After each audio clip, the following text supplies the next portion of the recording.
combinant plusieurs techniques de classification et des données auxiliaires brutes ou élaborées. Dans un second, donc la première étape, c'est une carte qui montre l'aire de répartition de l'arganèse, c'est-à-dire que nous avons deux classes, arganré, non arganré ou bien hors arganré. Puis un deuxième objectif, c'est de détailler cette carte en distinguant impliquant l'arganien, à savoir arganien pur, arganien mélangé et mise en culture sous arganier. Donc, nous passons maintenant à la méthodologie ou bien l'approche méthodologique. D'abord, la zone d'étude, elle concerne toutes les provinces qui contiennent des formations de l'arganier, à savoir Teroudan, Tiznit, Goulmim, Chtuka, Itbaha, Agadir, Iddaoutanan, Inzgan et Tmeloul, donc c'est-à-dire les plateaux de Chiadma et de Haha au nord jusqu'au sud de la plaine de Sousse, entre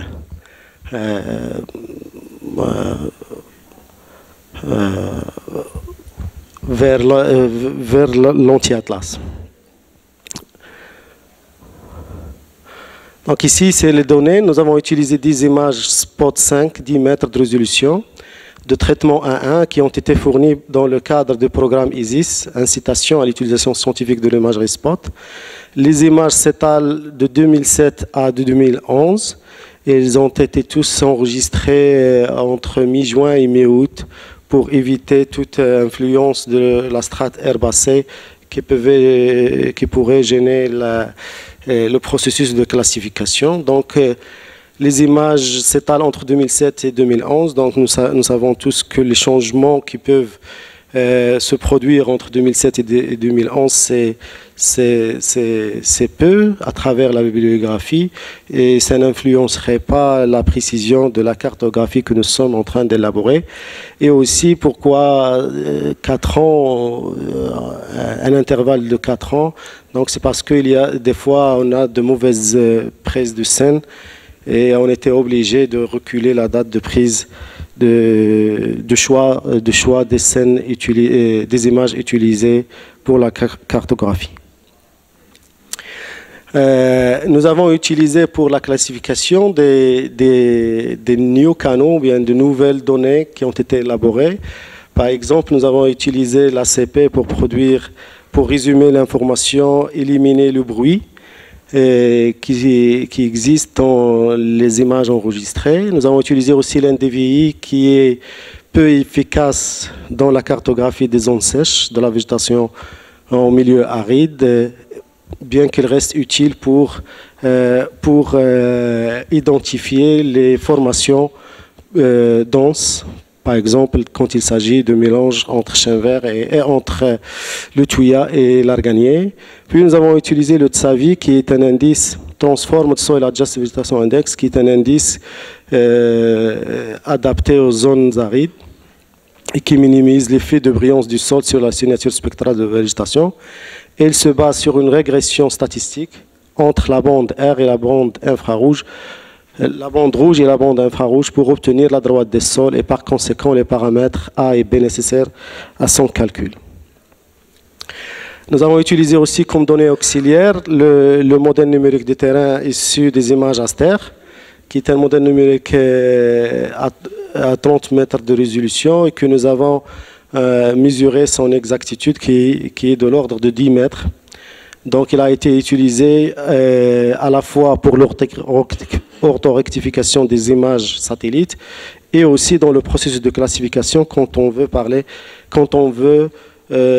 identifier des formations d'occupation du sol qui changent en fonction de l'altitude. Nous avons aussi eu recours aux cartes des aménagements forestiers qui nous ont servi pour valider en partie la cartographie, notre cartographie, puis des fichiers de validation qui consistaient entre des points que nous avons générés de manière aléatoire et et dont la composition ou bien l'occupation a été identifiée à partir des images Google Earth.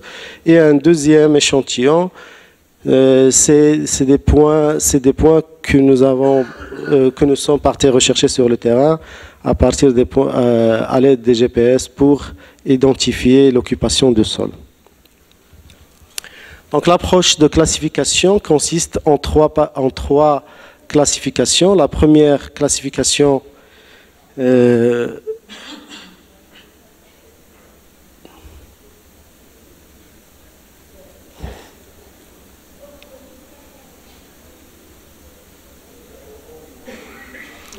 classification par pixel, c'est une classification relativement aisée et qui a permis d'identifier les classes les plus évidentes comme l'eau, le bâti et la végétation la plus dense et les nuages. Donc cette première classification nous a servi pour élaborer un masque pour ne pas traiter les parties qui ne contiennent pas d'arganier. La deuxième classification aussi par pixel est là pour objectif de préparer la classification par objet et discriminer les classes identifiées comme conflictuelles lors de la première classification. Donc on va avoir une carte qui va identifier les arbres, le sol nu, les cultures en mélange. D'accord ? La troisième classification, donc, elle va se baser sur le résultat de la deuxième classification en générant des objets qui sont homogènes à partir de la segmentation des images satellites et on va utiliser le concept de Spectral Mixture Analysis donc pour identifier les différentes occupations du sol. Donc, il s'agit c'est en quelque sorte analyser la réflectance spectrale en moyenne par objet pour distinguer les différentes occupations du sol. Donc, ce qui a permis de réaliser la classification détaillée arganerie verger, arganerie forêt, arganerie en mélange. Après, donc, il faut dire qu'on a eu recours à une correction manuelle des objets pour lesquels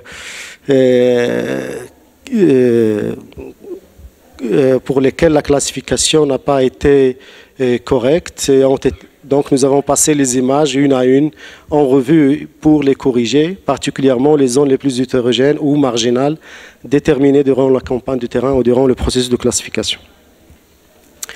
Un travail de post-classification, il consistait à différentes manipulations, à savoir fusionner les polygones adjacents de même classe, aussi supprimer les objets qui ne dépassaient pas 25 hectares parce qu'on avait choisi comme minimum aire minimale de cartographie de 25 hectares, puis la fusion des différentes cartes, c'est-à-dire les 10 cartes qu'on avait produites et on a ajouté aussi, on a enrichi nos cartes par des données thématiques comme le réseau routier, hydrographique et les villes principales.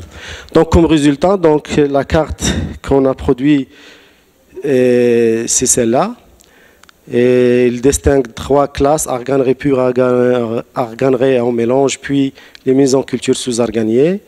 Donc c'est une carte qui a une précision globale de 88% et un indice kappa de 0,77. Et c'est une carte qu'on a produite sous forme de poster. Et quand nous sommes dans la phase de diffusion de ce poster dans les différentes administrations, unités de recherche et universités pour qu'elle soit utilisée à grande échelle. Donc, comme perspective de ce travail, c'est qu'on souhaite aussi produire ou bien enrichir cette carte en distinguant différentes classes de densité de l'arganerie à l'échelle régionale. Donc, ce sont des améliorations qui sont en cours et espérons produire des résultats intéressants pour ce travail très important pour la recherche et pour les gestionnaires forestiers. Ok, merci.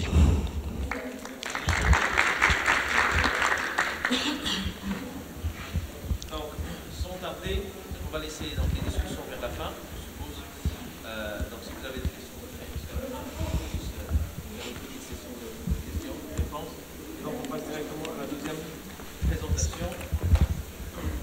Analyse de la vulnérabilité de l'Arganric face à la problématique de la désertification au sud du Maroc. Donc, il va être présenté par M. Sinsin Toudal.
Vous pouvez commencer, vous avez un maximum de 15 à 18 minutes. Vas-y.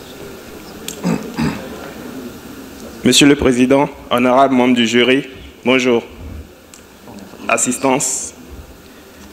Je me tiens devant vous pour vous présenter notre travail intitulé « Analyse de la vulnérabilité de l'Arganrais face à la problématique de la désertification au sud du Maroc ».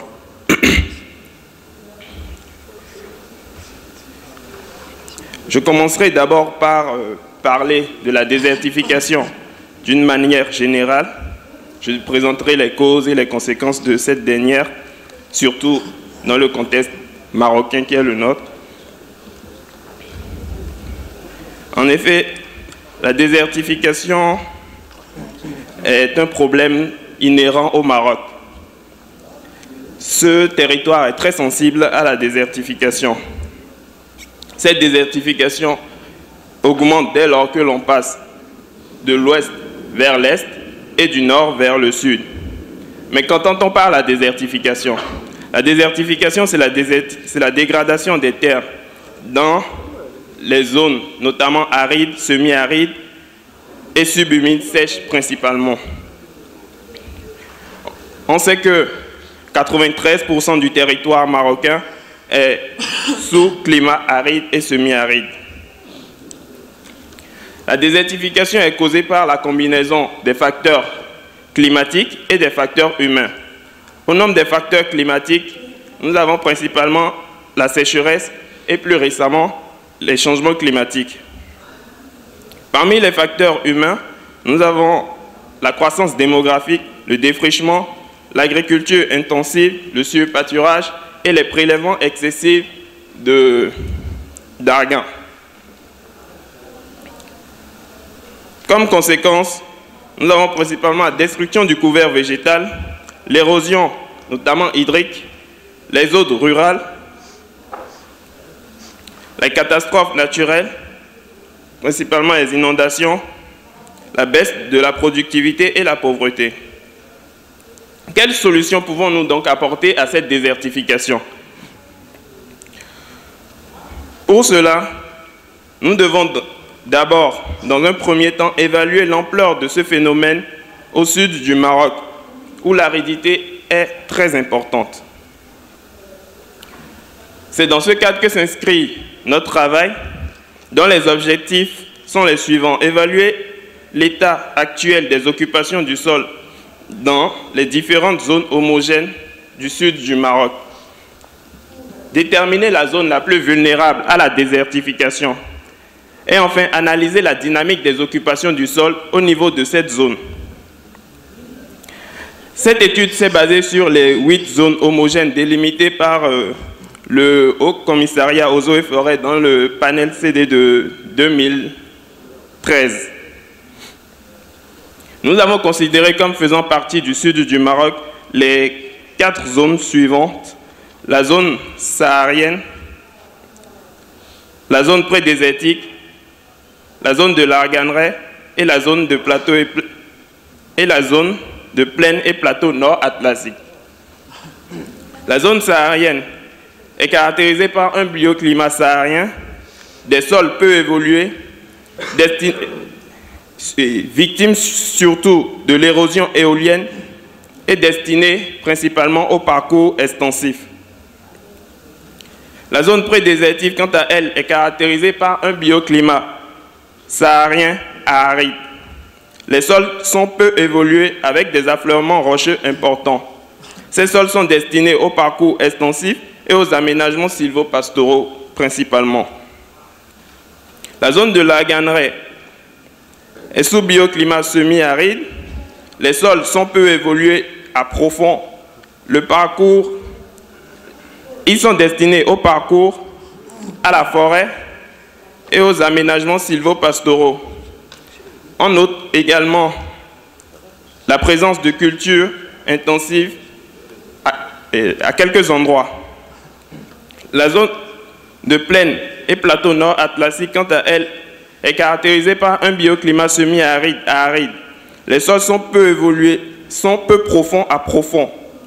Et ils sont destinés principalement à la culture intensive et extensive.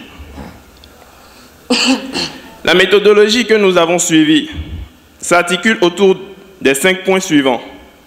Le premier point est la réalisation des cartes d'occupation du sol des zones homogènes que nous venons de citer précédemment. La deuxième consiste à évaluer la vulnérabilité à la désertification de chacune de ces zones, puis à choisir un échantillon de zones au niveau de la zone la plus vulnérable, à réaliser des cartes d'occupation du sol de cette zone et à suivre l'évolution d'un certain nombre d'indicateurs dans le temps au niveau de la zone échantillon à travers une étude diachronique. Pour réaliser les cartes d'occupation du sol des différentes zones homogènes étudiées, nous avons suivi le schéma suivant. Nous avons réuni des images Landsat 8 de l'année 2015.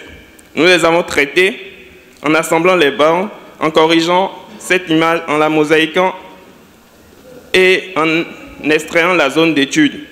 Puis nous avons effectué la classification, puis obtenu les cartes d'occupation du sol.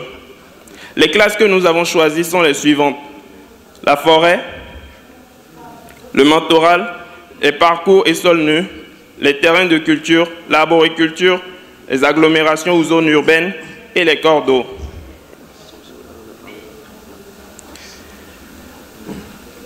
Pour évaluer la vulnérabilité à la désertification de la zone, nous avons utilisé la méthode mathématique d'analyse multicritère. Cette méthode commence d'abord par la compréhension du problème, puis en l'identification des différents facteurs. Ces facteurs sont ensuite traduits en facteurs mesurables, puis seuillés. On leur attribue des poids avant de les intégrer à différents niveaux. Cela constitue la solution au problème. Les facteurs que nous avons identifiés sont principalement le couvert végétal, les terrains de culture, la taille du cheptel et la densité de la population. Je tiens à notifier que les paramètres climatiques et edaphiques et ceux liés à l'érosion ont été déjà pris en compte lors du travail effectué par le Haut Commissariat aux eaux et forêts. Donc nous nous sommes ici intéressés principalement aux facteurs anthropiques. Les seuils pour ces différents facteurs sont les suivants. Pour le couvert végétal, nous avons estimé que dès lors que celui-ci était inférieur à 20% de la superficie, la zone était très vulnérable. Et lorsque celle-ci était supérieure à 40% de la superficie, la zone est peu vulnérable. Lorsque les terrains de culture sont très importants, c'est-à-dire supérieurs à 40%, la zone est vulnérable. Et lorsqu'elle est inférieure à 20%, la zone est considérée comme peu vulnérable. Pour la densité de la population, l'intervalle choisi se situe entre 40 et 80%. Pour la taille du cheptel, il est en unité.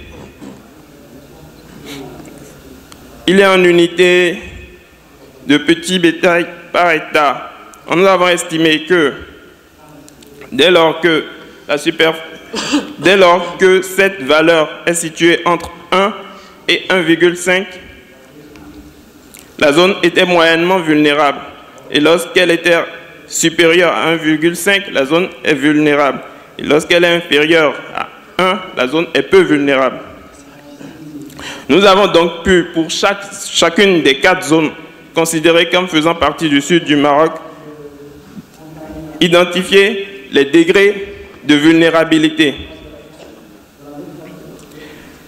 Ensuite, le poids de chaque facteur a été calculé via l'échelle de Saati. Nous avons considéré que les terrains de culture, par exemple, impactaient beaucoup plus les forêts que la densité de la population ou que la taille du cheptel. Le poids a été ensuite obtenu à travers cette formule et la vulnérabilité via cette formule.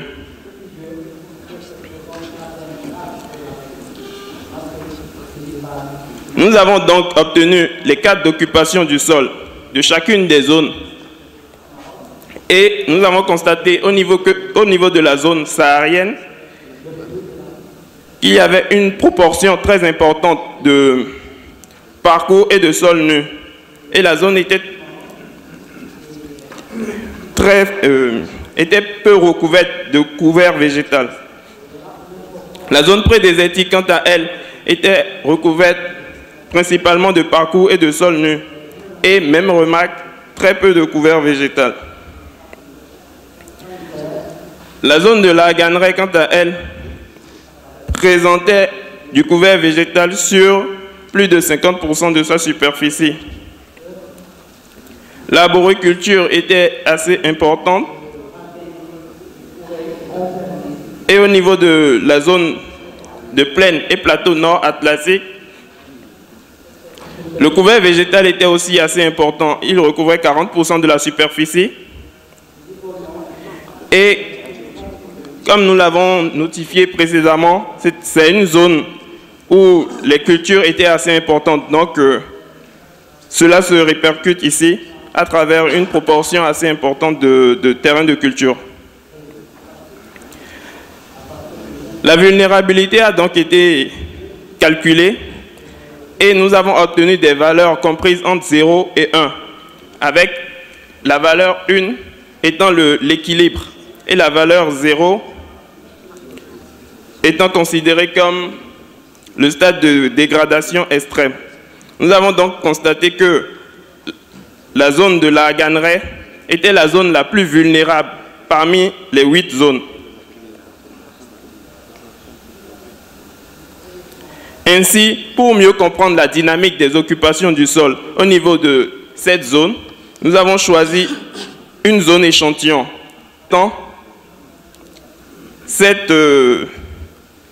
Ce travail montre que la Ganeraie, au cours de cette période, a baissé de 7,9% de sa superficie, soit une diminution de 3 hectares par an. Les cultures sous la Ganeraie aussi ont diminué, laissant place aux cultures hors à Ganeraie. Cependant, on remarque une nette augmentation des reboisements. Cela est dû aux différents travaux de reboisement mis en place par le Haut Commissariat aux eaux et forêts. Mais les zones urbaines ne cessent d'augmenter. D'une manière générale, on remarque une diminution des cultures hors aganerais et une augmentation des autres types de cultures, notamment les cultures hors aganerais et les cultures irriguées. Les différents facteurs de changement que nous avons donc identifiés au niveau de la zone sont en premier lieu la mise en culture. Même si cette mise en culture est bénéfique et apporte un certain nombre de revenus à la population et permet un développement de la zone d'une certaine manière, sur l'écosystème à gagner, elle présente de nombreux inconvénients, notamment la transformation de sa physionomie, la perte de la biodiversité et les pratiques qui ne sont pas adaptées à l'écosystème, notamment le labour mécanique qui impacte le système racinaire de la gagné et influe négativement sur son développement. Il y a aussi l'épuisement et l'abaissement des nappes, la pollution du sol et des nappes phréatiques via l'utilisation des engrais. Comme autres facteurs de changement, nous pouvons citer le surpâturage et la pression démographique. Le surpâturage réduit les chances de la ganneraie à se régénérer naturellement. D'où l'utilité des agdales, qui sont des sortes de mises en défense qui permettent à la ganneraie de se régénérer. Pas de se régénérer, mais de se conserver plutôt. La pression démographique, au niveau de la zone de la ganneraie, on constate un certain engouement pour cette culture, pour cet arbre qui est de plus en plus prisé. D'où un regain d'intérêt pour celle-ci et un nombre important de personnes qui l'exploitent. Et il y a aussi la croissance de la population qui évolue et qui impacte négativement sur cet écosystème. D'une manière générale, lorsque nous extrapolons les différentes constatations que nous avons effectuées au niveau de la zone de plaine sur toute la zone de la ganneraie, nous pouvons dire que au niveau de celle-ci, les principaux problèmes constatés sont la croissance démographique, le surpâturage, l'érosion hydrique, la mise en culture et les prélèvements excessifs de bois et de l'argan. Actuellement, nous comptons prendre chacun de ces problèmes et essayer d'y apporter des solutions probantes. Je pourrais vous donner quelques solutions, mais ce sera des solutions approximatives, ce ne sera pas des solutions basées sur des études qui auront été faites. Je pourrais, par exemple, pour la croissance de la population, la croissance démographique, proposer d'orienter la population vers d'autres types d'activités comme l'apiculture, par exemple, d'encourager les coopératives et de réguler la législation. Merci pour votre attention.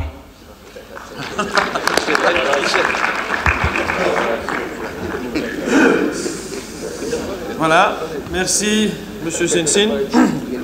Alors, là aussi, donc, comme j'ai dit tout à l'heure, donc on va réserver les questions pour la fin. Et donc, j'invite Monsieur Eddafa, ou Madame Mademoiselle Eddafi Nadia, l'art gannerie en 3D par le LIDAR, état de l'art. Oui, d'accord, ok, merci.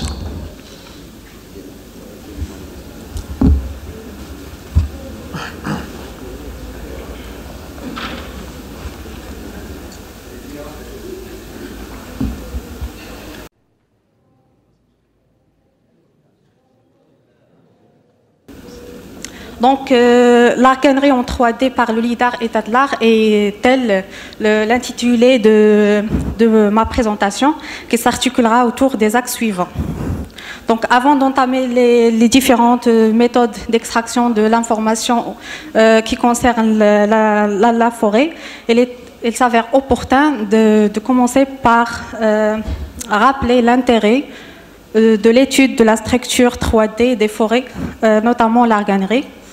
Ensuite, on va voir le contexte général de l'étude, les solutions mixtes offertes par la technologie spatiale, les méthodes d'extraction de l'information forestière à partir des capteurs ou des données de la télédétection.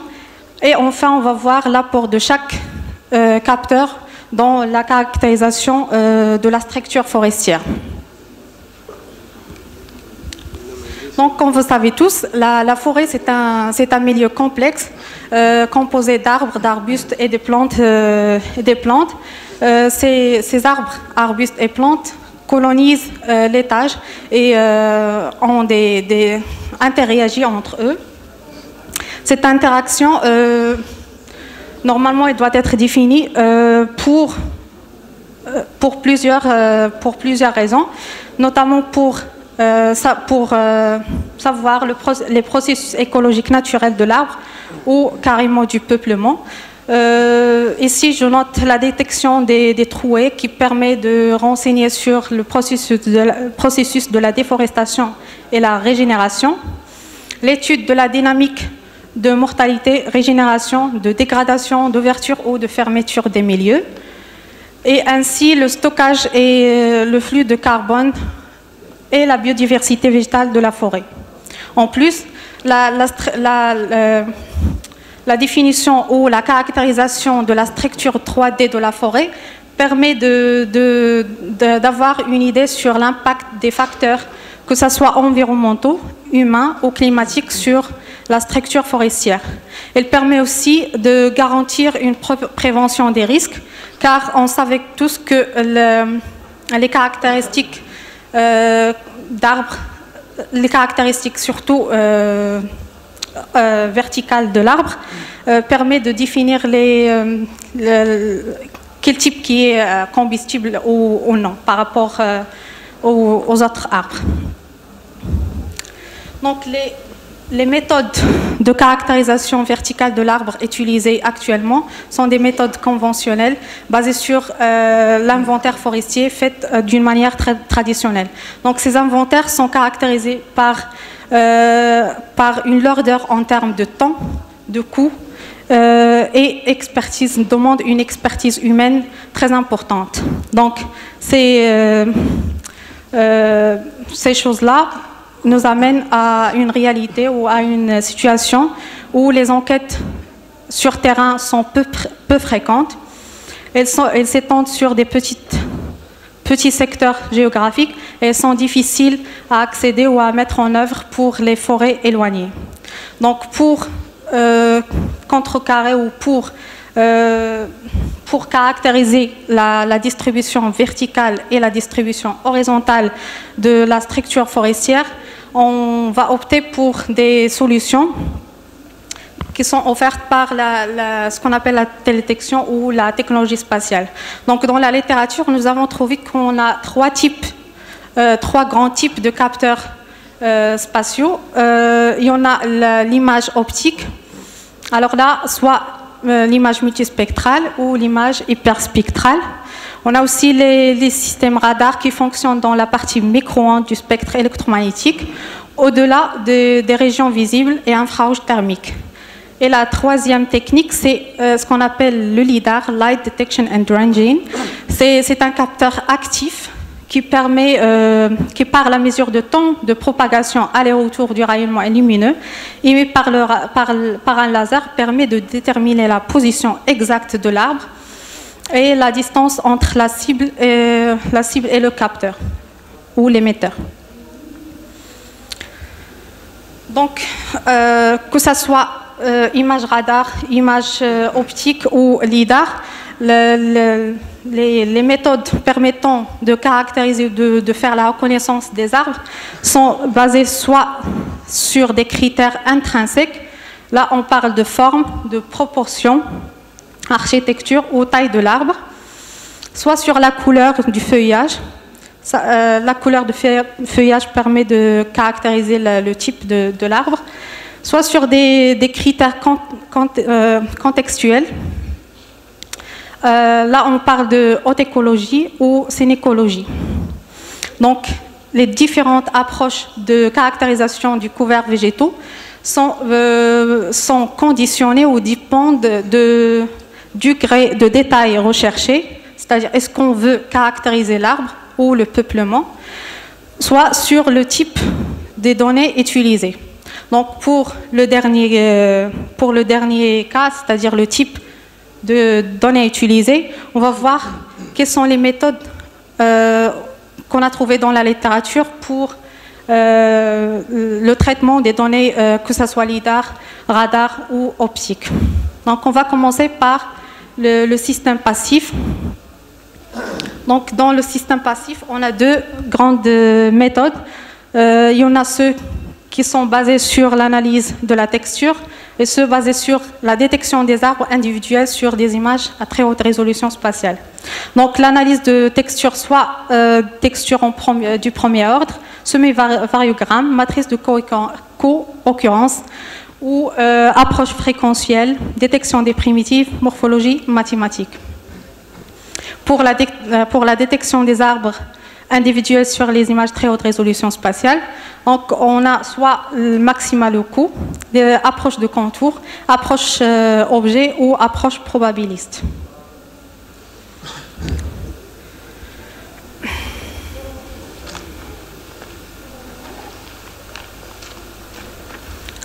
Pour le système actif, c'est-à-dire le radar, on a deux grandes... Généralement, le traitement des images radar dans le cadre de l'étude de la forêt ou la structure forestière se base sur la texture. Donc, on a soit des approches fréquentielles ou des approches statistiques. Les approches fréquentielles, elles se basent sur le calcul par l'analyse de la fréquence et l'analyse de la texture qui apparaît après avoir appliquer un filtre passe sur l'image. Les approches statistiques, soit des approches du premier ordre ou du deuxième ordre.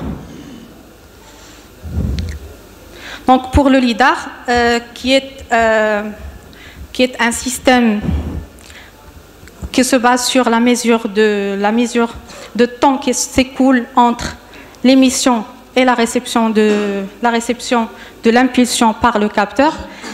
Ces données de temps servent ensuite à calculer l'emplacement de chacun des points qui représentent dans le cas de la forêt les arbres, de réflexion dans la zone d'intérêt et la distance qui les sépare. Donc l'intérêt ou la spécificité du LIDAR, c'est que le LIDAR permet il a la capacité de pénétrer le couvert forestier. En plus, il permet d'avoir une haute intensité d'échantillonnage. Il permet de donner un degré de détail très important.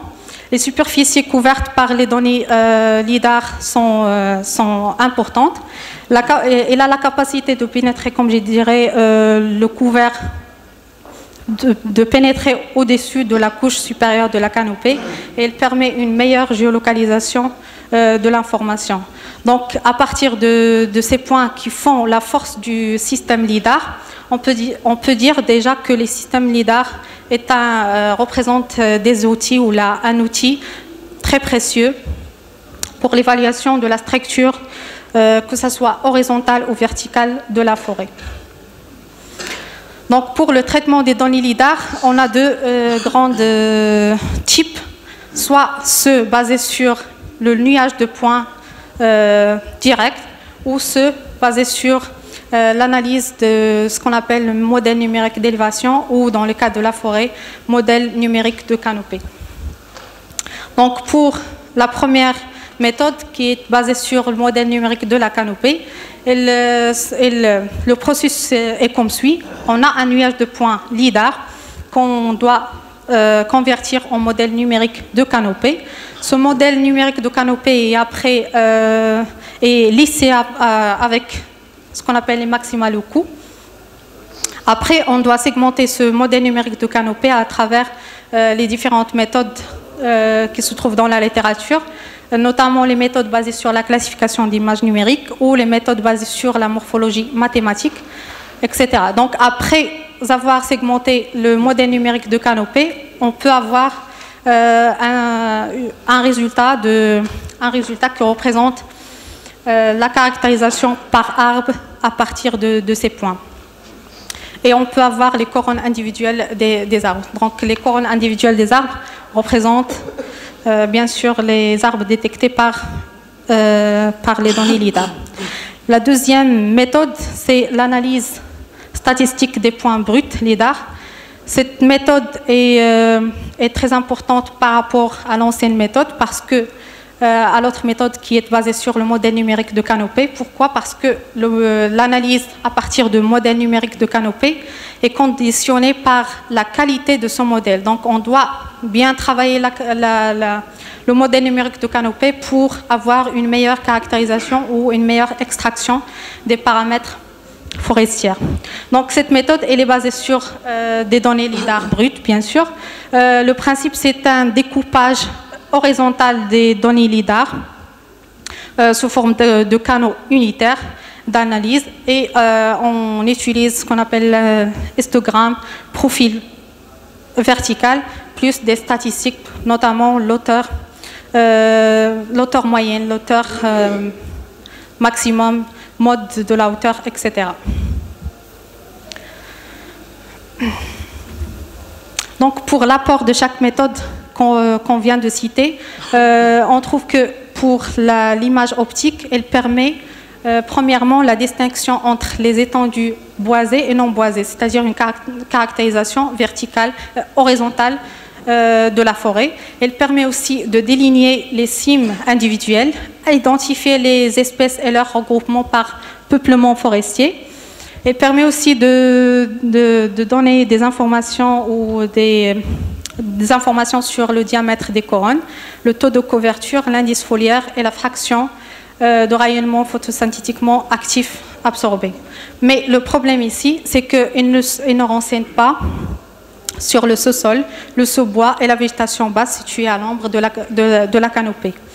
En plus, ces estimations reposent sur la détermination des classes d'occupation de sol et des valeurs tabulées pour chacune de ces classes. Donc, si nous n'avons pas des valeurs bien précises ou bien exactes sur les classes, on aura des estimations erronées.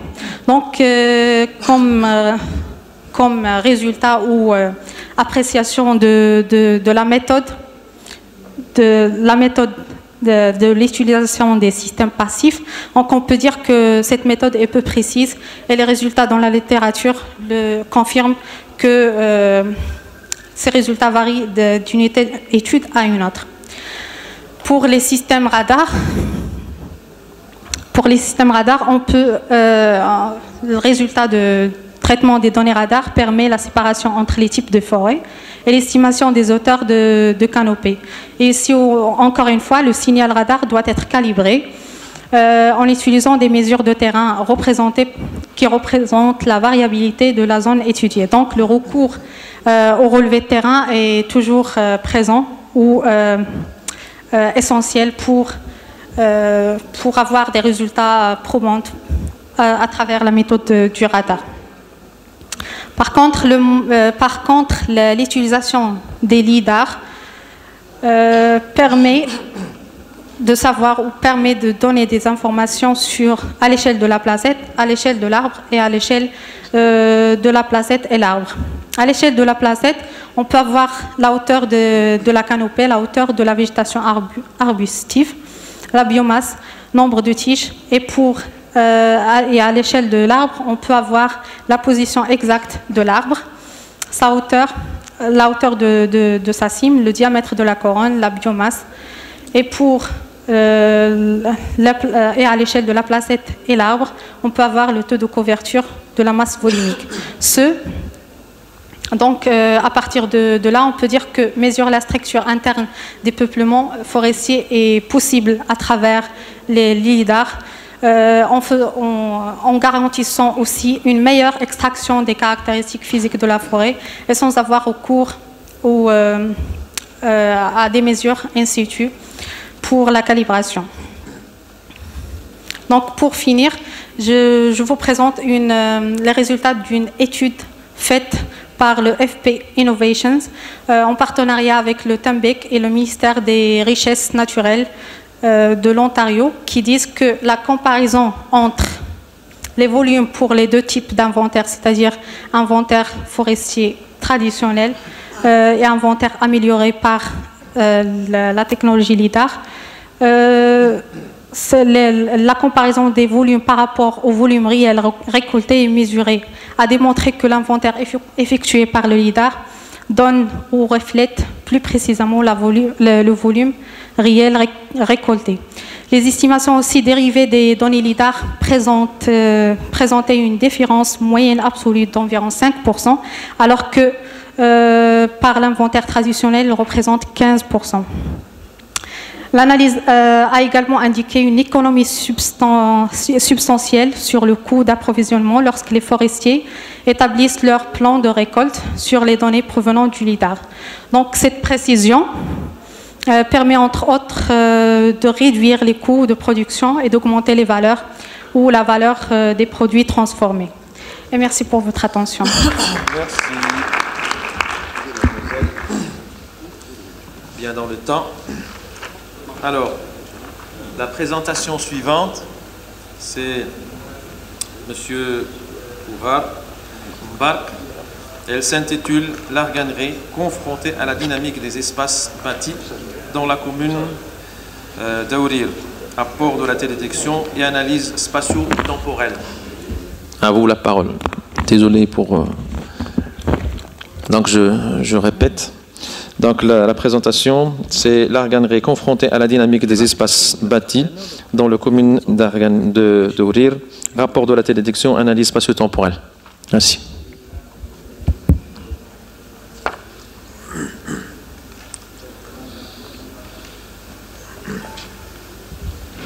Bonjour, merci cher Président.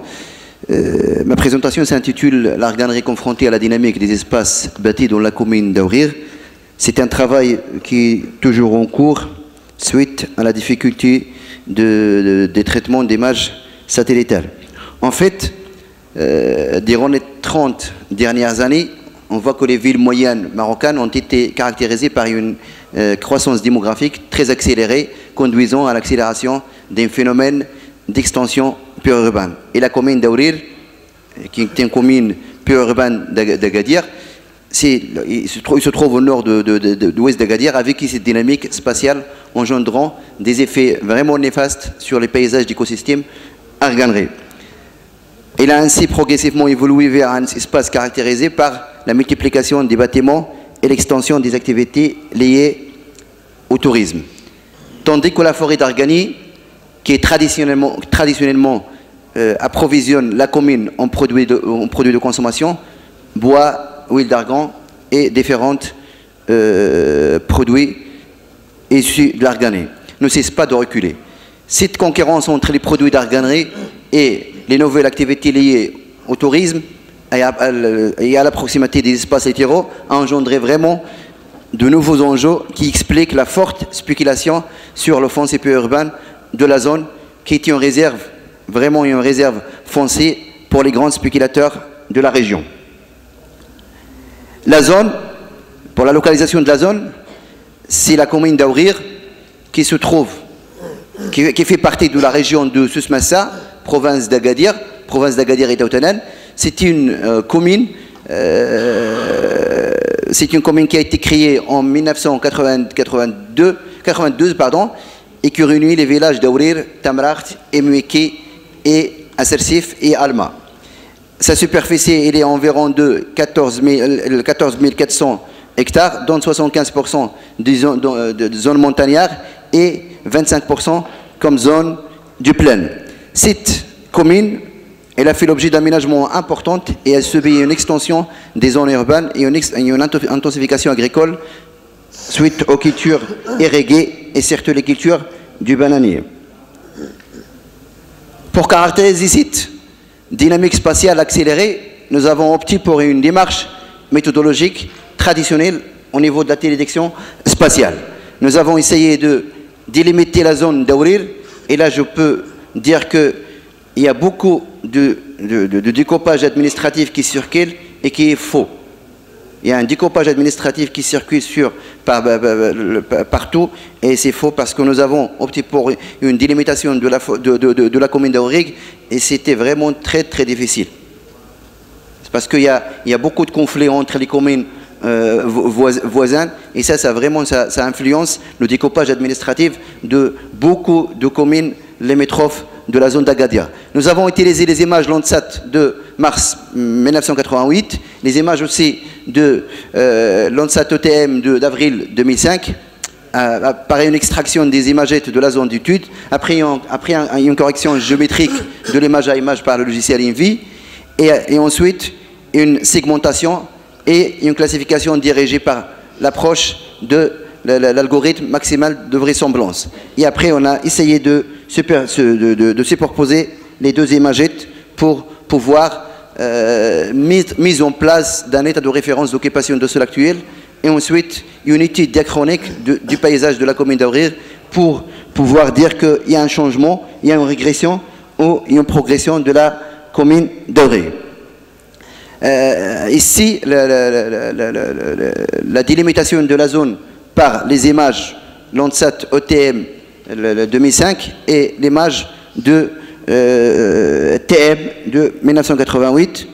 Après, nous avons essayé de cartographier l'occupation de sol par une déclassification de les deux dates de la zone, mais je peux dire que les images, comme il a expliqué M. Wahidi, les images Landsat ne représentent pas vraiment deux solutions dans la cartographie de l'arganerie suite à la résolution spatiale très grande de ces images. Et c'est pour cela qu'il faut vraiment opter pour d'autres solutions qui sont les images à haute résolution, moins de démètres, pardon, et ça peut être une solution parce que la zone des Daoutanen en général, c'est une zone à complexité au niveau de la végétation, c'est une zone où il y a la végétation et il y a une densité de végétation et c'est très difficile à faire des classifications supervisées avec des images à moyenne et à petite résolution. Suite à ce problème de résolution, nous avons opté par d'autres solutions avec d'autres données à moyenne résolution spatiale. Cette solution et les images centennales de 2016 que nous avons téléchargées sur le site de l'agence spatiale européenne avec une image Landsat de 2005 aussi, et nous avons fait un travail de cartographie. Les images, pour information, les images centennales, c'est des images qu'on peut télécharger sur le site de l'agence spatiale européenne, ils sont accessibles. Il y a des images tous les 5 à 10 jours jusqu'au 2029. Ça veut dire que ça peut nous permettre de faire un suivi de la végétation et un suivi de l'urbanisme jusqu'en 2029. Nous avons essayé, avec ces images, nous avons essayé de faire dès le début une cartographie de la zone urbaine comme c'est la classe qui nous intéresse. Nous avons essayé de caractériser la zone urbaine sur la commune, sur l'image de Landsat 2005, et nous avons trouvé que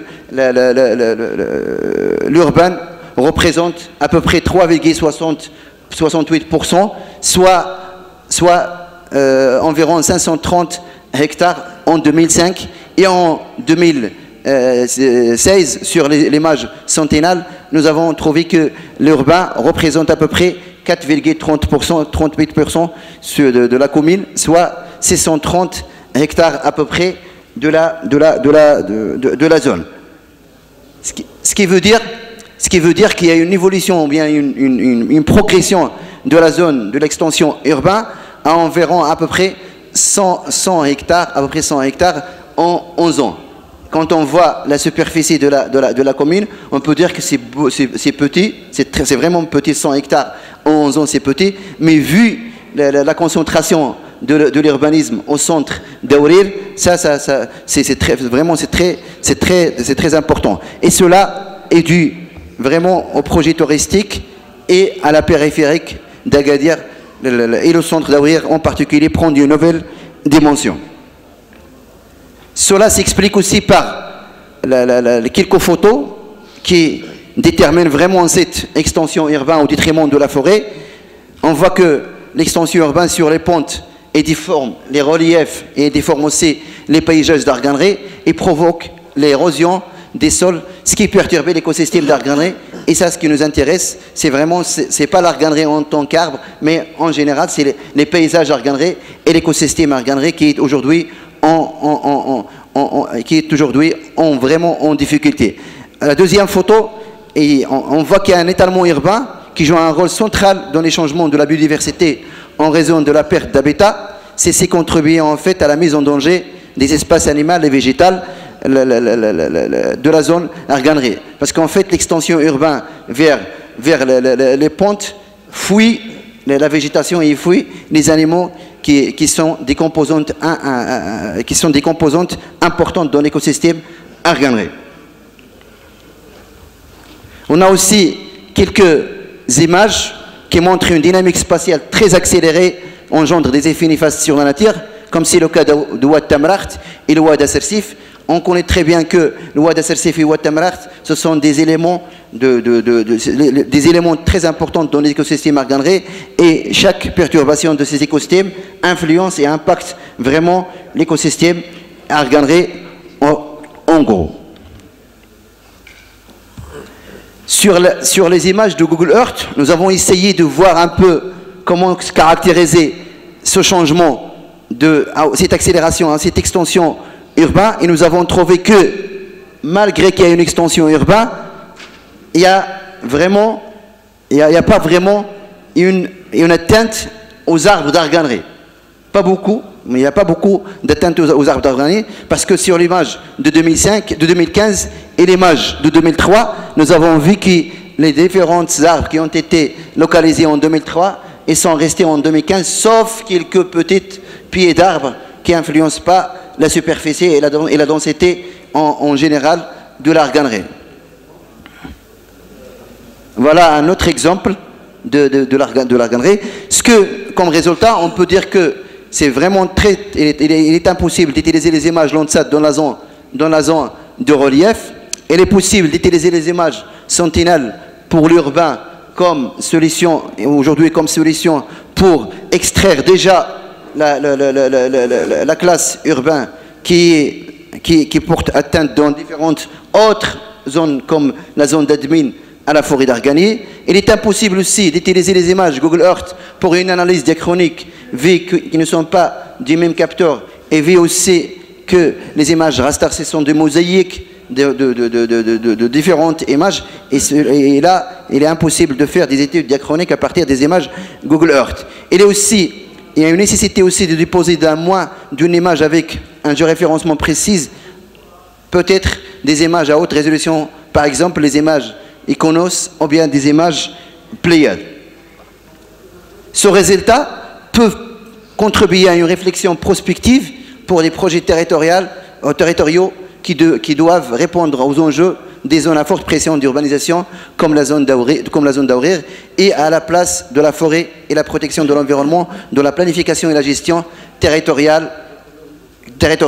La menace d'extension de la forêt d'Argani, de la périphérique d'Agadir, surtout dans la zone d'Aourir, ne présente pas un danger pour la forêt d'Aourir, vu que l'extension urbaine est limitée à la partie littorale, là où il n'y a pas beaucoup d'Arganré. Il y a aussi ce rapport entre la dynamique urbaine et l'imitation des espaces forestiers et agricoles, et observé localement dans la commune d'Aourir peut être un indicateur aussi d'un changement encore à l'échelle de la réserve de Westfalia Argani, parce qu'on peut générer cette extension de l'urbain qui n'est pas très importante dans la zone d'Argani, mais on peut la générer sur d'autres zones de l'Arganerie, comme Admin, comme Aïtmeloul et comme d'autres localités, là où il y a une forte densité des arbres d'Arganerie.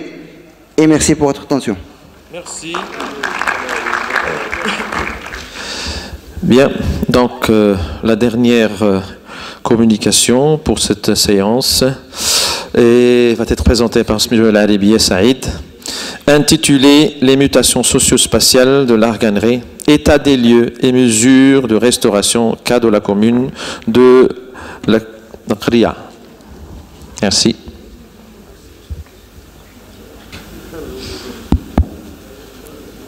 Alors, bonjour tout le monde. Donc, à mon tour, ma présentation s'intitule « Limitation socio-spatiale de l'Arganerie, état des lieux et mesures de restauration ».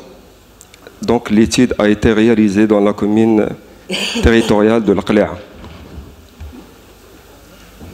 Alors, le plan de notre présentation s'articule autour de 4 points.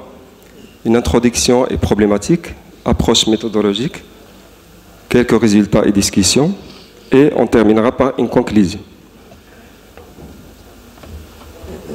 Alors, comme vous le savez, l'Arganerie représente environ 80% et constitue la 2e espèce forestière du Maroc. Donc,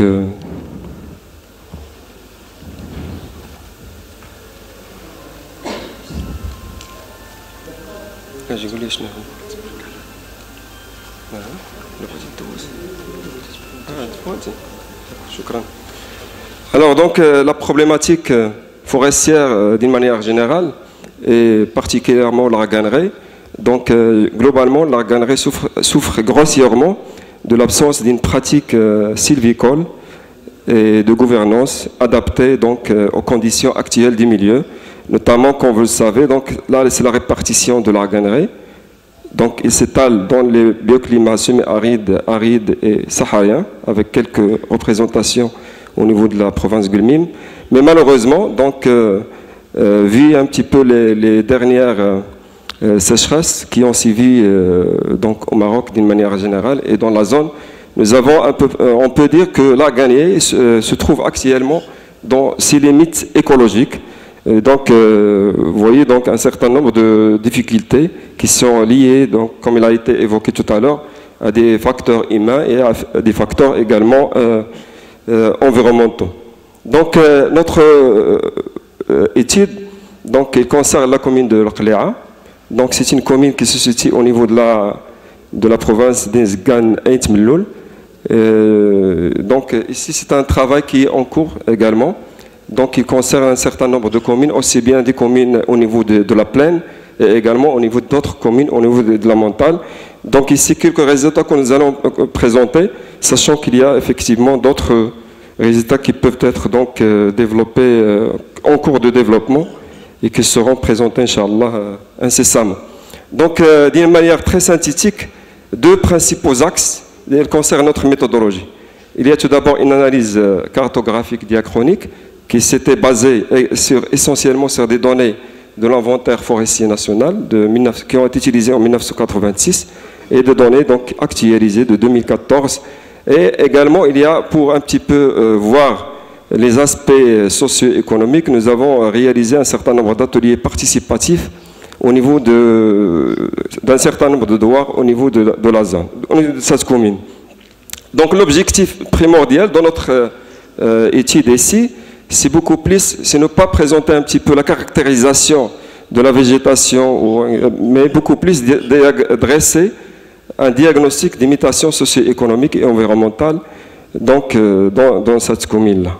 Alors, sachant que cette commune a été érigée en 1992, suite au nouveau découpage qui a été donc 1992. Donc, au départ, il y avait un seul noyau urbain, un petit noyau, en 1992. Et on verra malheureusement donc l'évolution et les mutations. Pourquoi on a choisi ce terme mutation socio-spatiale? C'est beaucoup plus parce que cette zone, d'une manière générale de l'Arganerie, comme il a été présenté par M. Aourar, mon collègue, donc il connaît un certain nombre de mutations et de changements profonds profonds liés à des urbanisations, à des agricultures intensives, à des pressions humaines et pastorales, etc. Et donc, c'est une zone qui se situe au niveau, dans un angle dichotomique entre citadinité et ruralité. Voilà un petit peu.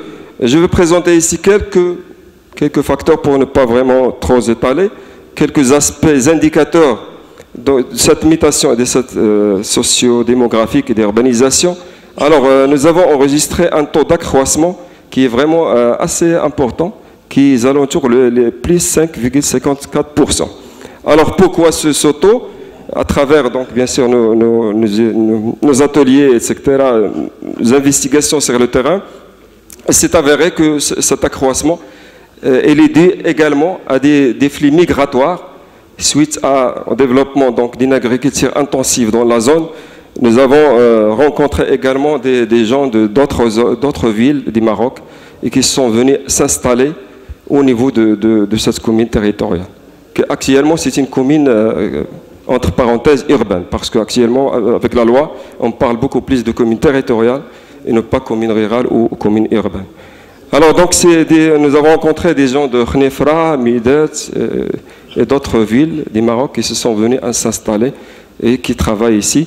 Et d'où un petit peu, en 2014, nous avons enregistré quand même, vous voyez ici, les populations, alors que 2004, c'est à peu près plus 5,5%.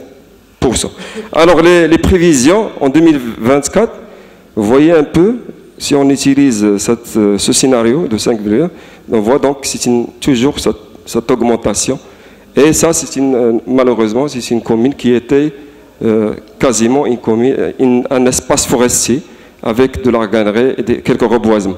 Alors, d'autres facteurs également qu'on avait analysés qui montrent un petit peu cette mutation. Alors, le taux de pauvreté, donc, puisque maintenant il est classé urbain, donc il y a une diminution, mais malheureusement, lorsqu'on voit un petit peu sur le terrain, malheureusement, ce n'est pas apparent, et avec des indices de Gini qui avoisinent. Donc il y a une certaine disparité, malgré, ça c'est un taux de pauvreté monétaire, c'est normal qu'il va descendre, mais on voit quand même qu'il y a une disparité assez importante qui est alentour les 36% au niveau de cet espace. Donc, sans dire qu'il y a d'autres indicateurs qui montrent un petit peu ces changements et cette mutation au niveau de cet espace.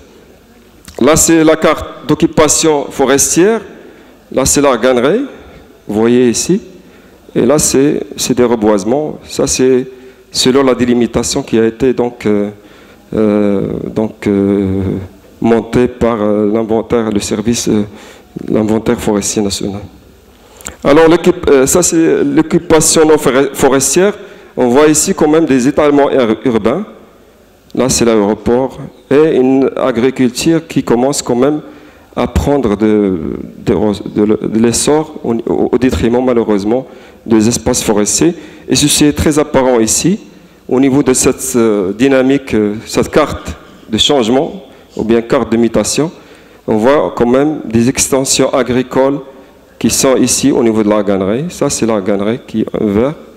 Vous voyez un peu, surtout des mises en culture qui ont été transformées donc par des ayants droit, etc.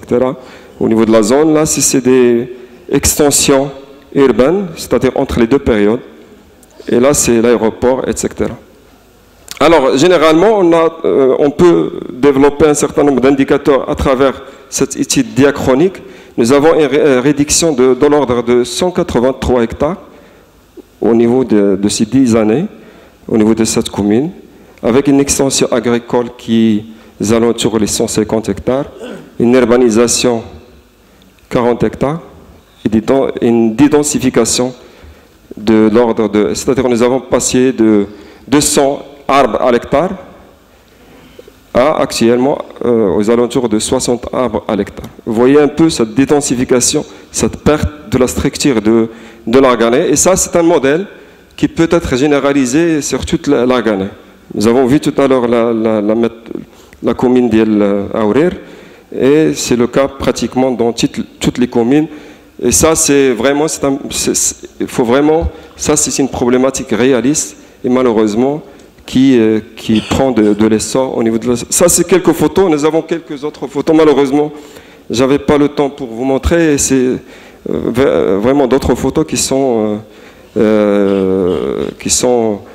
très parlantes, notamment nous avons également mis en exergue qu'en 2011, il y avait, suite aux dérèglements régionaux et bouleversements régionaux qui est le printemps arabe, il y avait malheureusement une extension urbaine très anarchique qui est très malheureusement aux alentours de ce noyau urbain et qui j'ai d'autres photos, malheureusement j'ai pas eu le temps de les... Alors globalement la matrice de confusion pour la galerie, on avait donc 1700, à peu près 1800 hectares, donc actuellement les alentours 1600 hectares. Donc sans rentrer les autres détails, donc l'agriculture, surtout les mises en culture, etc.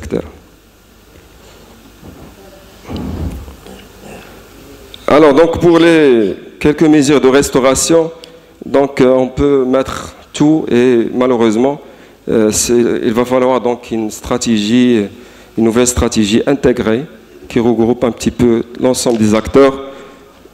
Et je note ici l'implication du secteur privé de la zone pour un petit peu appuyer la reconstitution de l'Arganerie.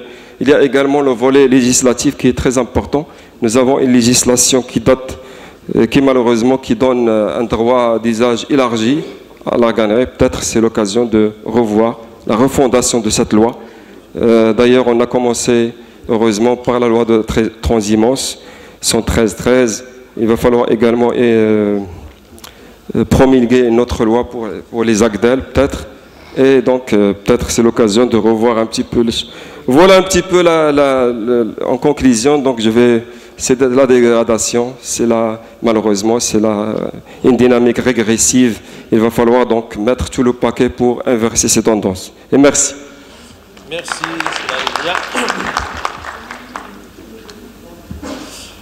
Voilà, donc, ceci clôture bien entendu la série de présentations. Ceci clôture donc la série de présentations. Donc on va se réserver, donc on va avoir le droit de se réserver une vingtaine de minutes au maximum, suite au fait qu'on n'a pas commencé à temps, donc on devait commencer à 8h30 et on commençait pratiquement à 9h. Donc on va se réserver une vingtaine de minutes pour des questions. Donc, je donne la parole à l'audience pour ceux qui veulent poser des questions dans la limite de... Donc, je vais noter les personnes. Merci.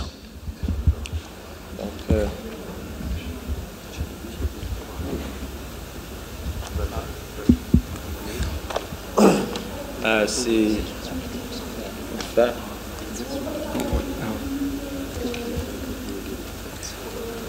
Monsieur Lucel.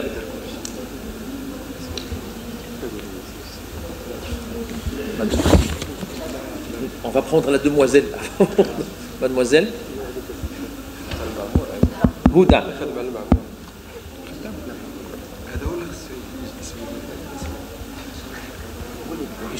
Hein? Hicham. C'est Hicham.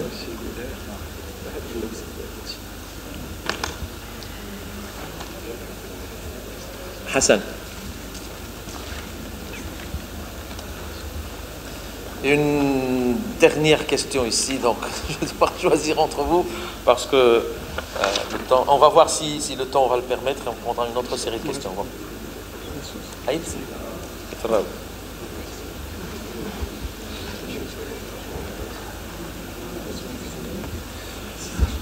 voilà, donc allez, c'est... Merci, Monsieur le Président, c'est honnête. Ma question, c'est à Monsieur El-Wahidi concernant la superficie de l'Arganerie du Maroc. Parce qu'on a plusieurs chiffres qui circulent. On a 830 000, 820 000, 870 000 en 1994. Et le dernier, je pense, c'est 950 000 en 2010. Dans un rapport remis à l'UNESCO et à la FAO. C'est 950 000.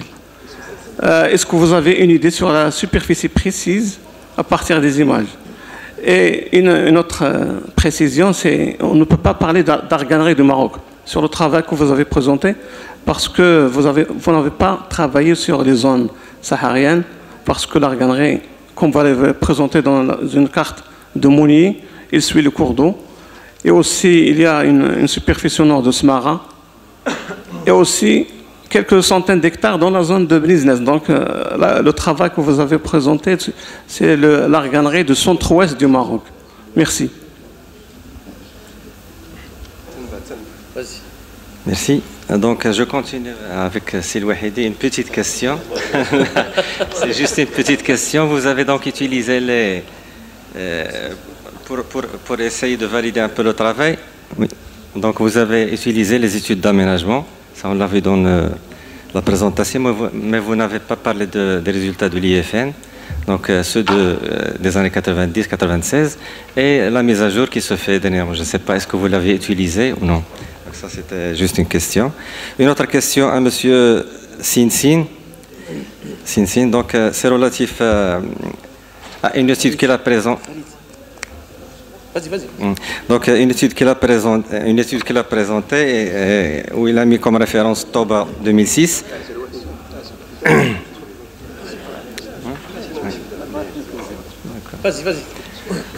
Donc, il ne s'agit pas de Toba 2006, mais il s'agit d'une étude qui a été élaborée par la Direction régionale des eaux et forêts, et c'était en 2008. Donc, on a vu justement des résultats qui sont présentés. Il ne s'agit pas de...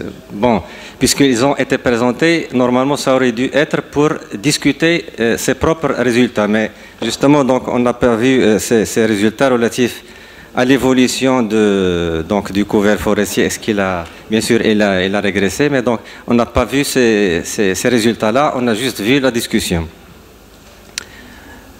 Donc, concernant Madame Dave, Mademoiselle Dave, donc, je ne sais pas, donc, d'accord. Donc, en fait, je n'ai pas bien compris, est-ce qu'il s'agit d'une étude bibliographique, parce qu'on n'a pas vu de résultats, donc, vous avez présenté un peu et comparé les différentes sources, donc les images satellites optiques, radar et lidar, mais on n'a pas vu de résultats. Est-ce qu'il s'agit uniquement d'études bibliographiques? Et enfin, une petite question assez Laribia, donc au sujet de la dédensification. Merci, Monsieur le Président. Je félicite les orateurs de nous avoir ainsi informés sur l'arganerie. J'ai à la fois des questions et commentaires à faire. Il paraît bien difficile de pouvoir caractériser au point de vue superficie l'arganerie dans ces régions-là, compte tenu des difficultés que l'on peut voir avec les images de Landsat, en particulier dont la résolution est de l'ordre de 10 mètres. Je formule un vœu tout particulier, mais qui, je pense, peut apporter peut-être des informations beaucoup plus précises.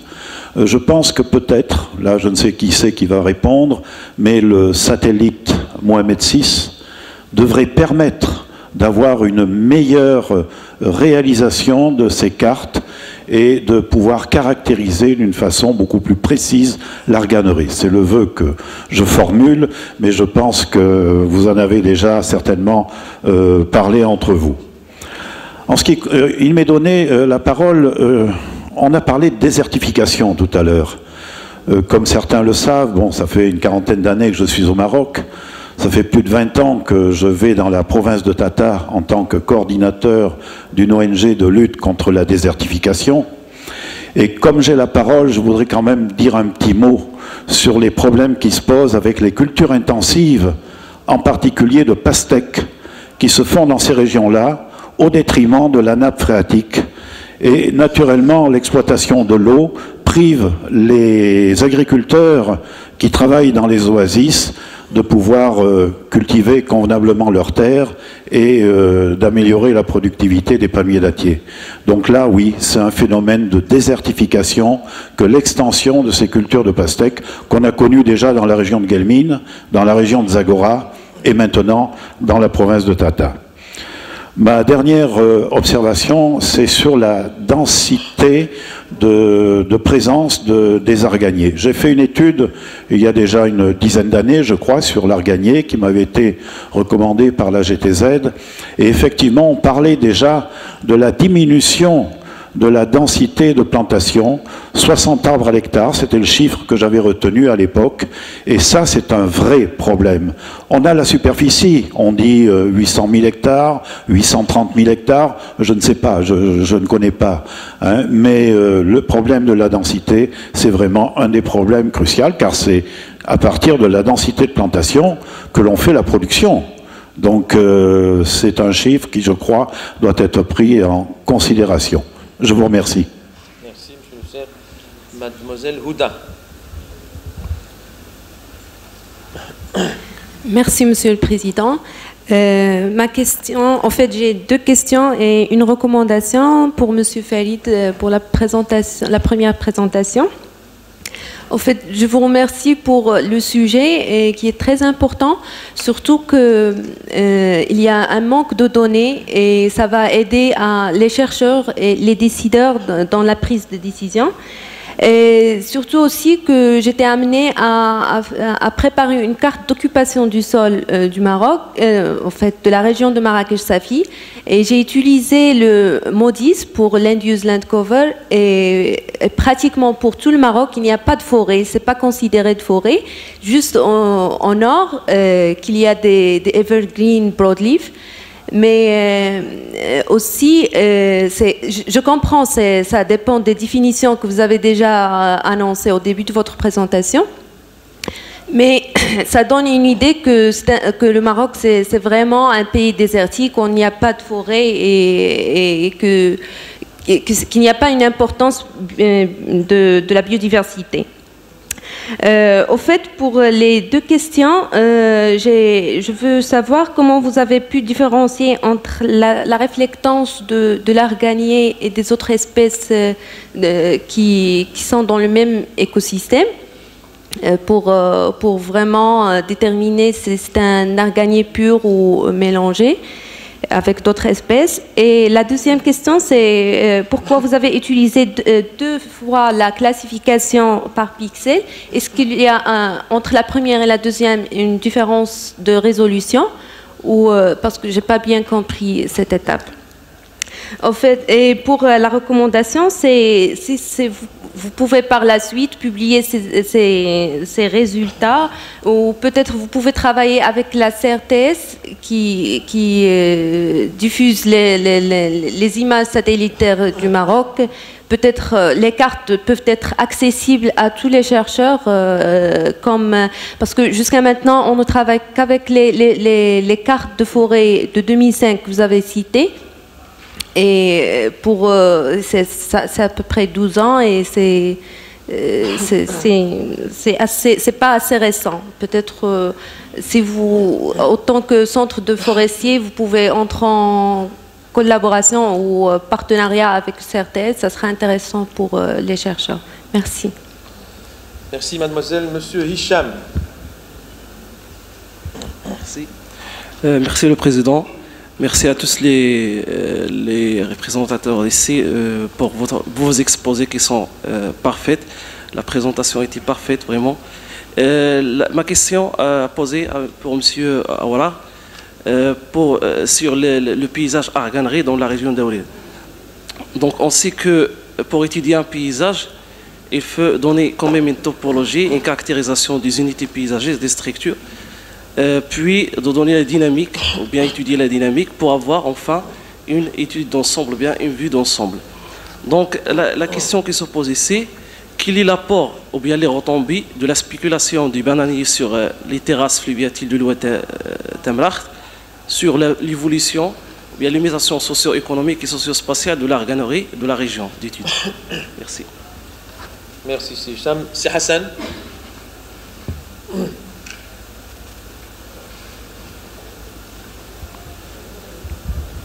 Je remercie la volonté des orateurs d'avoir pu ou bien contribuer à la caractérisation d'un milieu suffisamment complexe, qui est l'arganerie. Les tentatives ont porté sur la caractérisation de son milieu physique et biotique, et aussi avec une initiative que je salue de vouloir capter les dynamiques soit au niveau local, territorial d'Ouar, ou bien au niveau des deux communes urbaines. J'ai suivi avec grand intérêt les 3 dernières présentations, mais j'ai des grandes interrogations puisque les 3 orateurs, ce sont des sujets de doctorat. Il y a un vice de présentation au niveau de la définition des problématiques. Les problématiques sont peu ou structurées, ils sont légèrement posés. Pour une thèse de doctorat, il faut que la problématique soit exaltante pour qu'il y ait de l'excellence dans les résultats. Deuxième élément d'observation de fond, et je m'excuse, c'est qu'il n'y a pas de relation de causalité et d'effet entre les problématiques posées et les résultats présentés. Je sais bien que vous avez suffisamment d'informations à partager avec nous, mais les résultats restent très sommaires. Je vais parler particulièrement de la présentation de la dame. Il y a des techniques, dans un sujet de doctorat, on ne va pas comparer les techniques vu leur lecture en biographie. Il faut apporter ce qu'on appelle de l'excellence. C'est la convergence, c'est la limite et comment on peut peser cette différence, ces insuffisances dans une réalité qui est l'espace arganier. Et ça, c'est une contribution qui serait pour vous très sollicitable et très souhaitable. Il fera de vous une excellente chercheure qui a apporté un plus au niveau scientifique et aussi au niveau de la portée de l'aire géographique de l'Arganier. Pour notre ami qui a travaillé sur la délimitation en fait, l'expansion de l'espace urbain dans une communauté donnée, l'idée, elle est noble, mais elle est très peu justifiée parce que ce sont des constats d'effets. Ils ne sont pas des effets génériques. Et par conséquent, la méthodologie, elle est saine, elle est très intéressante, mais la dimension de l'application reste minime. Et par conséquent, toutes les conclusions que vous avez présentées, ce sont des effets d'évidence. Et par conséquent, il n'y a pas cette excellence au niveau de l'extrapolation. Pour la dernière étude, qui est très socialement très originale aussi, parce qu'il y a une approche semi-structurée. À la fois, elle repose sur des données de terrain et aussi sur un échantillonnage de débats avec les gens, la population. Toutefois, les observations restent relativement à discuter. Par exemple, le taux de 5,5 pour un douar, oui, c'est possible, mais on voit au moins le comparer avec d'autres situations comparables pour le caractériser dans sa spécificité ou bien dans sa légèreté. Et aussi, lorsqu'on fait une extrapolation de population, on n'est pas toujours dans le linéaire. Il y a d'autres possibilités de voir. Il faut faire de l'étude rétrospective pour amorcer une projection jusqu'à 2025. Et on peut parler beaucoup et je serai à votre disposition et merci. Merci, merci, c'est Hassan. Donc, Aït Rawi. Pardon.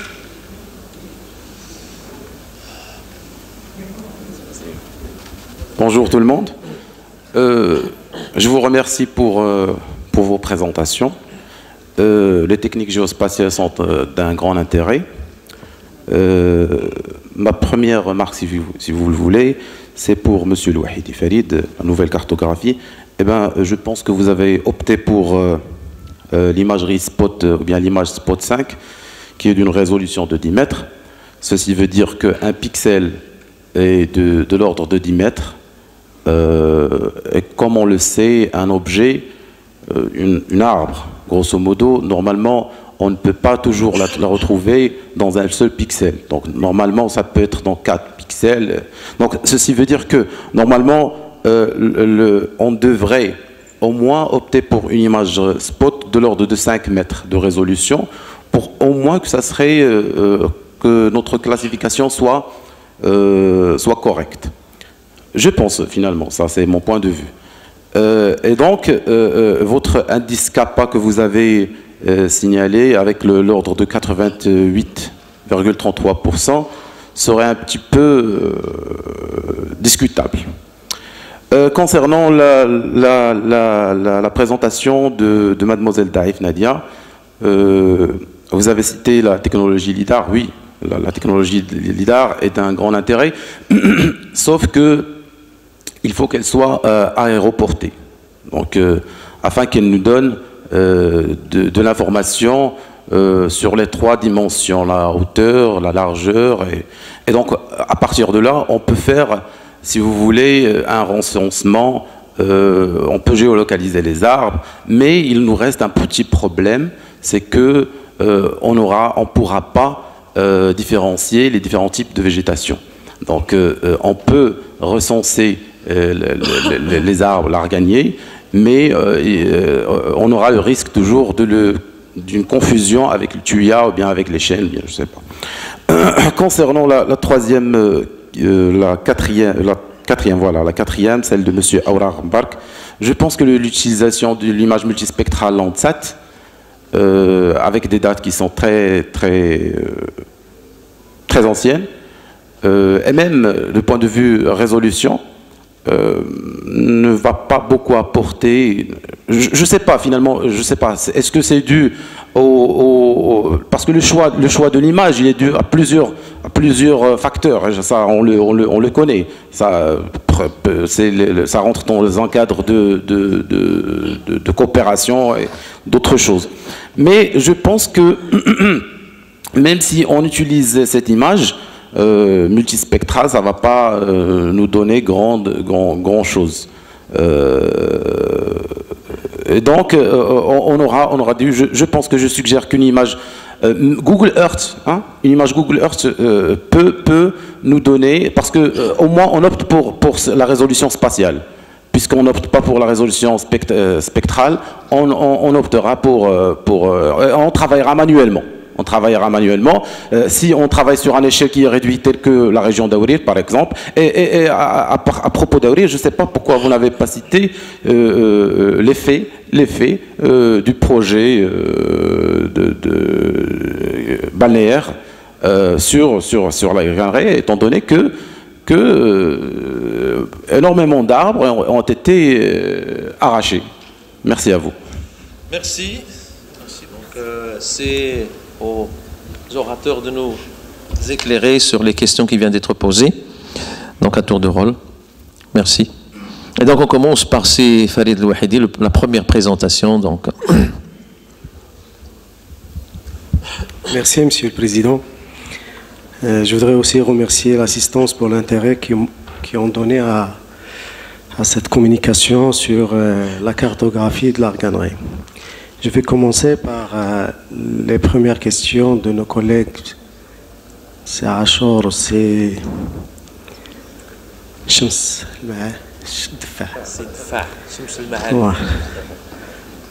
Ouais. Donc, moi, je ne sais pas. C'est Achor, il m'a dit qu'on ne doit pas parler de l'Arganeraie marocaine. Parfois, il ne faut pas trop chercher la précision, d'être perdu en cherchant la précision. Donc, vaut mieux présenter un travail, un fruit d'abord, cartographie toute l'Arganeraie. Donc, on a omis quoi? On a omis, comme vous avez dit, l'Arganeraie de l'Oriental, de Grou, et les Sahariennes, là où on trouve l'Arganeraie qui suit les cours d'eau. Donc, l'Arganeraie de l'Oriental a été déjà cartographiée par nos collègues universitaires du Oujda. Reste Grou qui ne font pas de vrai peuplement. Et aussi l'Arganeraie saharienne, là c'est difficile aussi parce que c'est très étendu.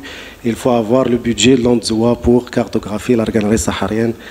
Parce qu'on a quand même un budget, mais pas assez étoffé pour couvrir toutes les parties, là où se trouve l'arganée. Donc les images spot, nous l'avons acheté dans le cadre d'un projet avec une subvention du programme ISIS, mais il ne faut pas aller trop demander des choses, suivre l'arganée dans les cours d'eau au Sahara. Donc ça c'est ma première réponse. Pour la superficie, donc voilà, donc je ne suis pas en position de donner un chiffre parce qu'il y a des administrations qui sont nos officiels et qui ont déjà publié le rapport qui donne la superficie, mais à partir de ce travail, moi j'ai dépassé le 1 million d'hectares. Donc il y a 950 000 du rapport de la FAO, il y a d'autres 830 000 hectares, il y a 877 000 hectares. Donc c'est des chiffres. Moi j'ai dépassé 1 million, mais je ne vais pas me prononcer plus que ça parce que ça reste une donnée que l'administration est éligible de donner un chiffre pareil. Pour la validation, donc je ne sais pas, moi on a utilisé les cartes d'aménagement parce que l'idée c'est on a généré un semis de points aléatoire par image. Si j'ai mes cartes d'aménagement, donc les forêts sont pratiquement toutes aménagées, donc j'ai de l'information de l'occupation de sol, donc ça me suffit pour valider mes données, en plus d'aller chercher d'autres points sur Google Earth. Donc voilà, on peut utiliser aussi les informations de l'IFN et qui ont certainement servi à l'élaboration des cartes d'aménagement donc des différentes forêts. Voilà, donc ouais, il y avait une autre question par rapport à pourquoi j'ai utilisé deux classifs de la demoiselle. Donc voilà, cartographier les forêts des zones sèches, c'est une tâche n'est pas évidente. Et même on a utilisé trois classifs, et il y avait d'autres parties qu'on n'a pas arrivé à les classer d'une manière automatique et on était obligé d'aller les chercher pour les corriger manuellement. Donc on essaye de faire de notre mieux pour que notre approche soit automatique, mais voilà, il y avait une autre partie de correction manuelle. Et voilà, si on pouvait utiliser 4 classifs ou bien d'autres approches comme les réseaux de neurones, donc parce que il y a d'autres chercheurs qui m'ont proposé d'utiliser les réseaux de neurones pour automatiser tous les systèmes et éviter cette partie de classification manuelle.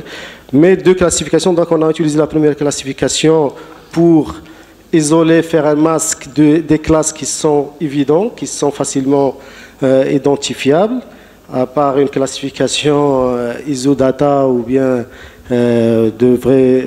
basée sur le maximum de vraisemblance. Là, ce sont les classes de grande densité, de mélange, qui ressortent comme le mélange d'Arganier et Touya, ou bien les forêts de Touya et des genévriers. Donc ce sont les classes qui ressortent facilement de la première classification. Donc cette première classification nous a servi pour créer un masque et couvrir les autres zones non couvertes par l'arganerie. Puis on a fait une deuxième classification uniquement sur les parties qui restaient apparentes pour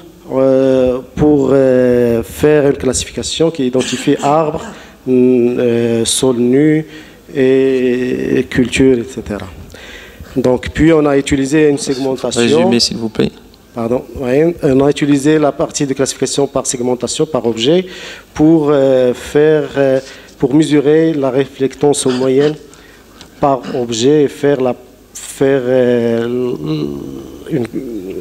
une classification ou bien un classement des objets selon la moyenne spectrale mixture, en utilisant la technique de spectral mixture analysis. Donc pour la publication, la carte est déjà publiée. Nous l'avons multipliée à 500 exemplaires. Donc nous sommes en train de la diffuser dans les différentes administrations. L'INFI aussi s'en chargerait aussi de la diffuser. Il y a une partie qui va venir pour l'INFI. Donc, il s'agit d'un poster qui présente la cartographie de l'arganerie avec différents types d'occupation de sol, avec des imagettes et des commentaires pour faire connaître les différents types d'occupation de sol qu'on avait cartographiés. Donc, une coopération avec le CRTS, ça serait la bienvenue, mais voilà. Je ne sais pas, est-ce que vous représentez le CRTS ou bien? Non? Donc, donc voilà.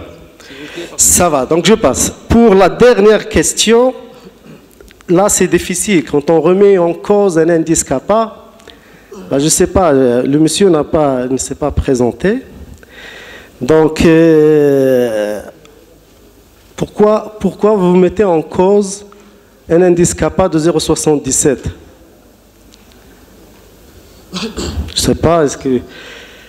Ce n'est pas la peine d'entrer en discussion bilatérale, donc s'il n'y a pas de réponse à ça, il n'y a pas de réponse à ça, c'est tout.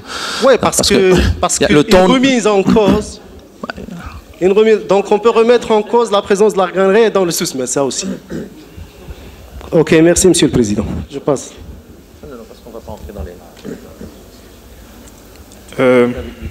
Je remercie Monsieur pour la remarque par rapport au tableau et à la source. En fait, le travail, nous l'avons repris parce que c'était juste pour expliquer la dynamique au niveau de toute la gannerie. Donc nous avons raisonné en termes de pourcentage.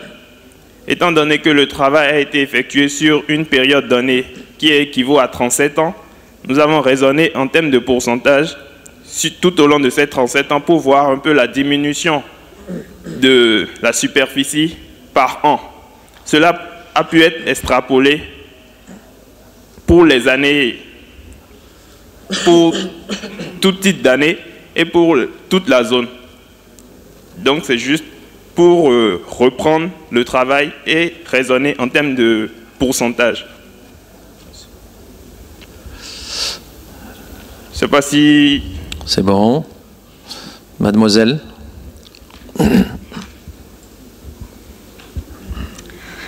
Alors, je vais répondre en même temps aux deux premières questions.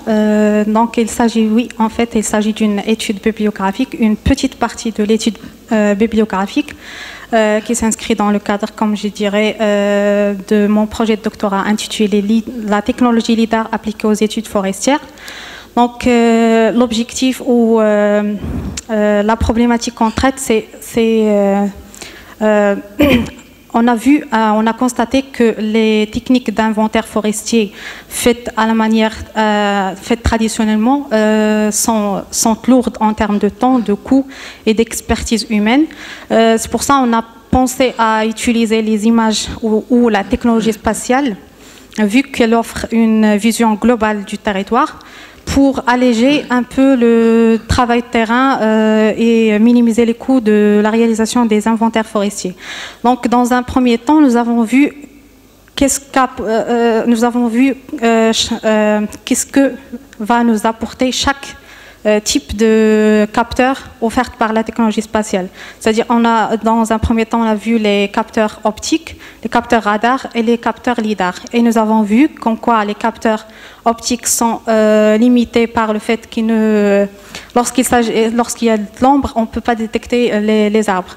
Pour les capteurs radar, lorsqu'on doit avoir des données terrain pour calibrer les données radar. Donc, la seule solution, c'est l'utilisation des technologies LIDAR, vu qu'elle offre à la fois une vision ou une caractérisation horizontale et une caractérisation verticale de la structure forestière. Pour la question de la confusion entre les espèces, donc on peut pallier ce problème en utilisant la fusion entre la donnée radar, la donnée LIDAR, et les images multispectrales. Et je note aussi qu'il y a des LIDAR multispectrales, c'est-à-dire en plus de la donnée tridimensionnelle, on peut avoir la donnée sur l'intensité ou sur la notion spectrale des objets. Merci. Non, moi, je dois répondre à 2 questions, 3 questions à peu près. Pour l'utilisation des images Landsat, nous avons déjà publié 2 articles dans ce sens, en disant que les images Landsat ayant une résolution de 30 mètres à 28 mètres, ne peut pas être utilisées dans des paysages qui sont complexes comme l'arganerie de montagne. Ça, Et pour les images, l'utilisation des images de Google, sachant que Google ce n'est pas un satellite. Google, c'est un mosaïque d'imagerie satellitale. Et après, on peut faire que des manuels sur les images de Google Earth. On ne peut pas faire des traitements géométriques et des traitements radiométriques, sachant qu'il n'y a pas moyen. Alors, on peut travailler manuellement en s'appuyant sur ces images de Google. Mais ça peut toujours être confondu avec d'autres choses, parce que quand on fait, par exemple, j'essaye dans un article, j'essaye de faire des diachroniques avec des images Google Earth, mais ça n'a pas donné grand chose parce qu'il n'y a pas une superposition, une vraie superposition des 2 images de Google Earth. Et par rapport au paysage de l'arganerie ou au bananier, la composante de bananier dans les paysages de Taourir, Aourir, il s'appelait Aourir le Banan. Ça veut dire, alors, à l'origine, la vocation du bananier dans la commune d'Aourir, c'est l'original. Aujourd'hui, on voit que vraiment il y a une régression de culture du bananier sur le ouest de Tamraght, suite à l'extension urbaine. Ici, on peut parler de l'extension urbaine au détriment du bananier. Ce n'est pas au détriment de l'arganerie, parce que la plupart des arganeries se trouvent dans les pentes, dans les reliefs. C'est vrai, il y a quelques pertes de quelques pieds d'arganerie, mais moi j'ai parlé de densité. Au niveau de la densité, il n'y a pas une grande régression. Les projets touristiques qui ont été réalisés, c'est des projets touristiques qui rentrent dans la limite de la commune de Tarazout et ne rentrent pas dans la commune d'Aourir. Ça c'est en gros. Et pour l'utilisation des images, un aveu l'utilisation des images de Mohamed VI prochainement, ça c'est un aveu de tout le monde, sachant qu'aujourd'hui il y a des images de l'Imam al-Zarqa fournies par l'Imam al-Zarqa, mais le Centre royal d'interdiction spatiale résumé s'il vous plaît limite un peu la vente de ces images, et ça c'est un problème, souhaitons que le nouvel capteur satellitale peut nous présenter d'autres solutions. Et merci. Rapidement pour la réponse, il y avait peut-être pour la densité initiale, donc on l'avait, donc qui est disponible. Et pour la densité actualisée, nous avons fait un petit échantillonnage des placettes circulaires de Dizar, et on a essayé d'estimer cette. Pour notre collègue, donc je vous dis tout simplement par rapport à l'ensemble de ces 3 des présentations que tout travail est perfectible. Donc il est appelé à améliorer. On peut en discuter tout à l'heure par rapport au taux d'accroissement et tout ça. Donc ça peut-être c'est une discussion beaucoup plus bilatérale que... Merci. Donc, avant de clôturer, moi j'ai, en tant que président, je me réserve le droit donc de faire quelques petites remarques. Et donc, une première petite remarque à Farid Louahidi, en présentant que c'est la première cartographie se basant sur les nouvelles technologies. J'ai dit qu'il y a un travail qui a été effectué en 2015 par nos soins, donc à l'INFI, dans le cadre de mémoire de fin d'études. Et c'est un travail qui s'est basé aussi sur l'imagerie satellitaire Landsat, donc LOI 15 mètres de résolution, au niveau de laquelle on a essayé de faire la cartographie, donc de la même façon, de la même manière, classification objet et tout le truc. Et ça a été aussi présenté dans le cadre du Congrès international de l'arganerie version 2015. Donc je vous invite aussi donc, à voir ce travail, et on peut en discuter pour pouvoir éventuellement étoffer davantage les résultats, que ce soit le vôtre ou les nôtres. Concernant donc mademoiselle qui a travaillé donc sur le LIDAR, il y a des remarques concernant donc le résultat du travail, mais vous avez présenté le LIDAR comme étant une solution parfaite et infaillible au problème de l'inventaire forestier éventuellement. Donc je vous dis que c'est pas le cas. Le travail de terrain reste obligatoire. Toute personne qui travaille en géomatique, en télédétecteur, ils savent absolument que la partie terrain est obligatoire. Donc même pour le LIDAR, la partie terrain est obligatoire pour pouvoir éventuellement faire certaines analyses statistiques pour corréler les données LIDAR avec certains paramètres dendrométriques des arbres pour pouvoir les tirer. Donc, concernant donc l'utilisation des données Landsat pour la caractérisation des communes, donc il y a déjà des remarques qui ont été faites, donc je ne vais pas revenir là-dessus. Alors, étant donné qu'on a débordé sur le timing, il ne reste pas suffisamment de temps pour pouvoir avoir d'autres questions, donc je remercie tout le monde, je remercie les orateurs pour leur présentation claire et précise, et je remercie donc l'audience pour avoir écouté et posé des questions. Merci à tout le monde. Au revoir.